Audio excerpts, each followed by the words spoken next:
การทำมาหลายมือเลย เดี๋ยวเคยขายคำขายคำที่เราเคยตั้งอยู่ข้างล่างนะใช่บอก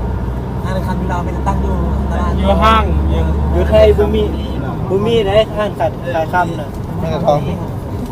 เต็มทางที่ไทยบุมีห้างขายคำ ห้างขายทอง สอง วันนี้ สอง ขายทอง มันปีแล้วบุมี นี่ตำรวจ อันนี้ไม่ได้อันนั้น อู้47หุ่นน่ะ จิตหลัก เขา47ลักเสาไฟฟ้าเต็ม นึงลักษณะ ตาม ไอ้เนี่ย ร้านอาหาร แล้ว ทางเข้าร้านอาหารบักสุ่มกัน อันนี้ว่ะ หัวข้าง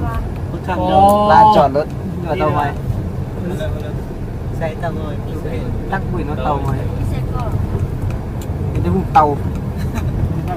ไว้เหรอ ตงงอย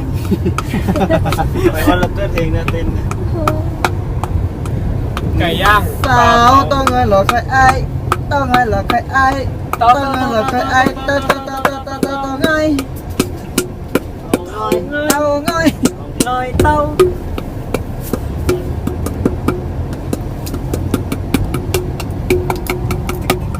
อันนี้ ส่ ก็ วน จะ นี้ โทษ ฮิต เด้ ถ่ายวิดีโอเนาะไม่ได้ อ๋อคันว่าจะมาไทยขอโทษคันว่ามายังไม่ทันรอด เอ้ายังไม่ถึงวะ โอ้โหไทยรอดมายังไม่ทันรอด นี่อ่างเตา เฮ้ยไทยเขือเลย อย่างนี้นะ โอ้พอดีเตะบ้านกันนะเคยเมื่อนเอาเลยสนาม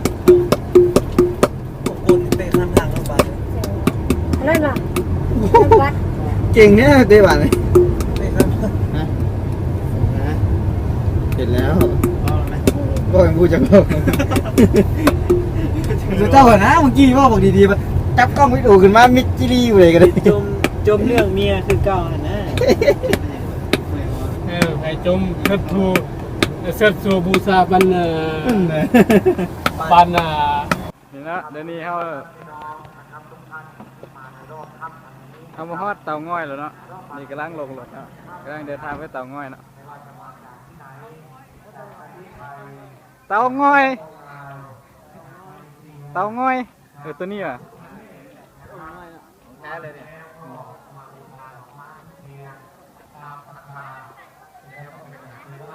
ศรัทธามุ่งมั่นอดทน น้อยก่อนนะ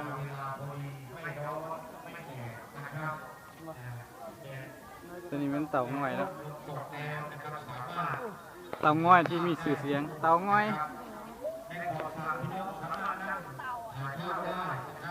เดี๋ยวเราไปเบิ่งอ้อมๆเลยเนาะ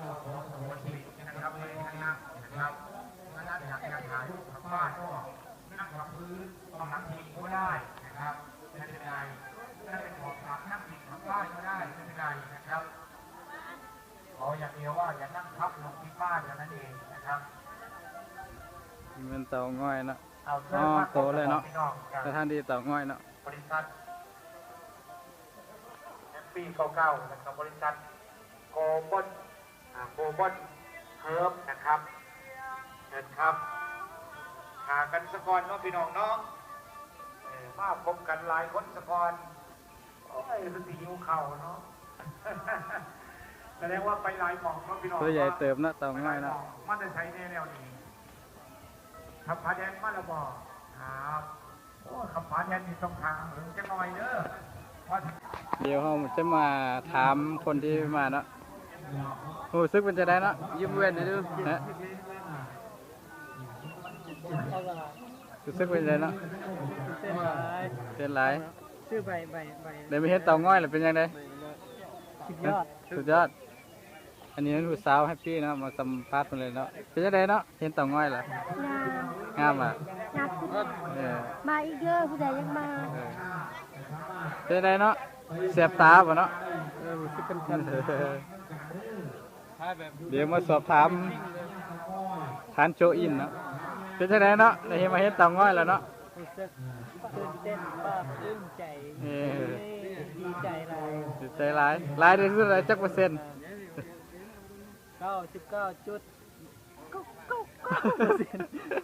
เห็นเนาะถ้าที่เต่าง่อยเนาะ ได้ยังไงวะ อันนี้เนาะเป็นยังไงเนาะ ได้มาเห็นแล้วบรรยากาศกับสถานที่แท้จริงอยู่ อื ที่ ม มายาตะงอย อืม งามอยู่บ่ งามเนาะเป็นไรเนาะ กำลังติ๊กตอกมาเปิด มาเก็บภาพกันเนาะนี่เนาะเพิ่นจะเขียน3 บาทมี3 บาทเนาะคือการงานโชคลาภแล้วก็ความหักเนาะนี่มันลูกเต่าเนาะจะมีน้ำออกมาเนาะ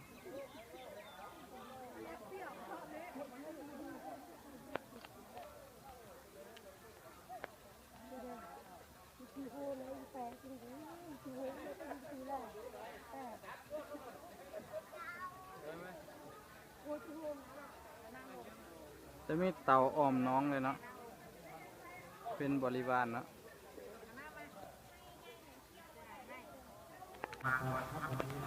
นี่เป็นพิธีสักการะบูชาเนาะคือการขอพร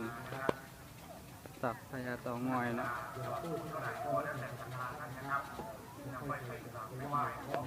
แม้นตอนทวิตต้องพรเนาะตามใจศรัทธาเนาะเพื่อเอาต่อไม้ทูบเทียนเนาะแล้วจึงได้มาเพื่อสักการะบูชาอยู่ที่นี่เนาะเพื่อขอพรพญาเต่างอยเนาะที่ปุ๊บเดี๋ยวเราไปเบิ่งสถานที่สำคัญอีกบ่อนึงเนาะในบ่อนี้เนาะมันจะมีว่าบ่อสถานที่สำคัญอีกบ่อนึงครับเดี๋ยวเราไปเบิ่งกันเลยเนาะเป็นอะไรเนาะ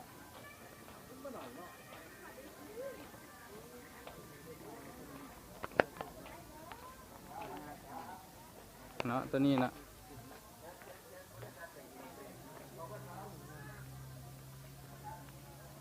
พญานาคเนาะพญานาค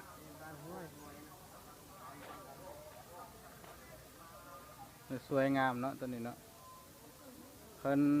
ตัวนี้เป็นบานโคกงอยเนาะที่เป็นได้เห็ดมาเนาะเอาเบิ่งกันแล้วตัวนี้จะเห็ดได้เฟืองเลยเนาะเฟืองเห็ดล้วนๆเลยนะ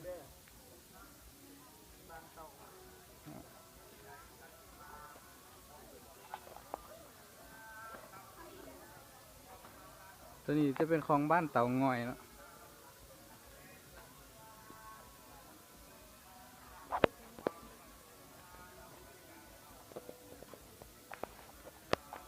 ตัวนี้เขาเอิ้นหงส์อ่ะเนาะหรือว่านะบ้านเต่างอยเต้าไอ้เนาะ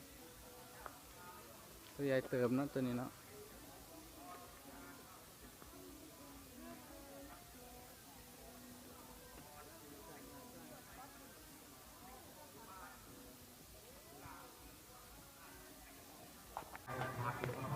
นี่กำลังเดินทางกลับเนาะเอาสักการะบูชาแล้วเนาะเดี๋ยวนี้กำลังเดินทางกลับรถเนาะ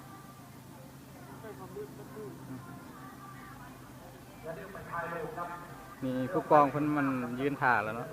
ถ่าว่าเดี๋ยวรถกลับเนาะ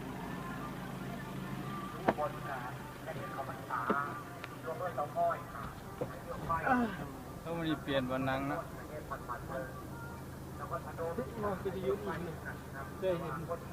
เป็นยังไงเนาะมันซึ้งยังไงเนาะเมื่อยบ่เห็นเต่างอยเหรอ ไม่สุดเดียวมันยังไง อะไรจักเส้นเนาะแต่ไหนเนาะคนหนาเนาะ โอ้มันนี้เรียกว่ามันนี่เกินคุบเนาะสำหรับมันนี่ได้เห็นสิ่งหลากหลายอิ่มกายอิ่มบุญอิ่มใจอิ่มเข้าพร้อม หิว เจอกันทริปหน้า อยากกินน้ำกระเจี๊ยบบ่เนาะ แล้วให้ดูนั่นก็เจี๊ยบหวานนัวเค็ม โก้โก้ เดี๋ยวนี้เราได้ขึ้นรถแล้วนะเรากำลังเดินทางกลับศูนย์เนาะ จบแล้วห้ามเลิกนะ บอก เรียกคนนี้น่ะ เคยบอกเขาเจ้าหรอเปล่าว่า เพิ่นจะไปกิจกรรมเฮ็ดกิจกรรมคาวบอยอยู่ที่ศูนย์เนาะ เอายังไง ใส่ใส่กันก่อนใส่กันก่อน ไม่เคยมีไหมครับ โคคาโคล่า